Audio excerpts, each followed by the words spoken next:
Mebel biznesida nech pul ishlab topsa bo'ladi, hop bilib olamiz.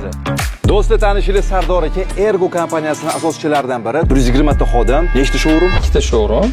Hozirgi showroomimiz 3000 kvadrat, O'zbekistonda eng katta ofis mebel showroomi va undan tashqari 4 yil ichida eng tez o'sayotgan ofis mebel kompaniyasimiz. Mebel kompaniyasini ochish ideyasi qayerdan kelgan? 13 yil shu sohada ishlagandan keyin tajriba orttirib, o'zim shu narsani qilaman deb ochganman. Bu biznesni boshlaganda nech pul investitsiya kiritgansizlar boshida? Birinchi klient birapatasi bilan boshlaganmiz. Boshlayotganimizda pulimiz bo'lmagan, klient birapata qilgan, katta zakaz bo'lgan, yaxshi foyda qolgan, o'sha pulni o'zini aylantirib biznesga asos solganmiz. Ya'ni showroomsiz ishlamaysiz, birinchi sotuv bo'lgan. Ha, showroom yo'q, sex yo'q, komanda ham yo'q, faqat ikkita odamimizni prosta borib, yaxshi gaplashib, chiroyli tushuntirib, qilgan va'damizni turib bajarganmiz. Nima qiyinchiliklari bor bu biznesda? Bu biznesda premium bo'lgani uchun asosiy muammolaridan biri bu premium servis ko'rsatishda. Bu degani tez olib borib berish kerak, tez yig'ib berish kerak, kelgan klientga ham chiroyli yaxshi muomala qilish kerak, tushunish kerak. Premium sotish uchun o'zingiz ham premiumni tushunishingiz kerak.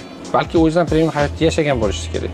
Shu qiyinchiliklardan bo'lsa kerak deb o'ylayman. To есть eng qiyini bu sohada import eksportida shu mebellar sotuv.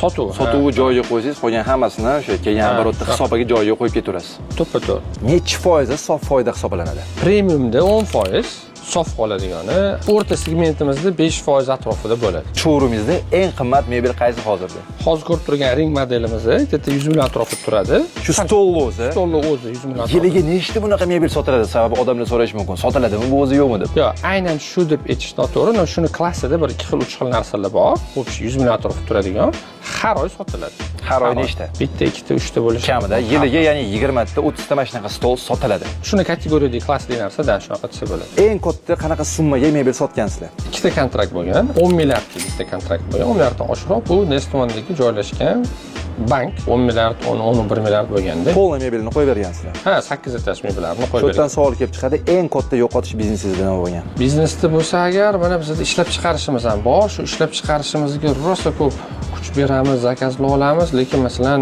yiliga bir xillarda -50 ming ham chiqadi. Agar bu video sizga yoqqan bo'lsa, like bosib, izohda fikrlarni qoldiringlar va to'liq intervyuni tomosha qilaman desanglar, Pulnews YouTube kanalida Sardor aka bilan Ergo kompaniyasini to'liq razbor qilib, mebel biznesida nech pul ishlab topishligi va qanday ishlashini to'liq ko'rsatib berdik. Sardor aka ochiq intervyu uchun rahmat va ishlaringizga omad. Like bosib, qo'llab-quvvatlaringlar.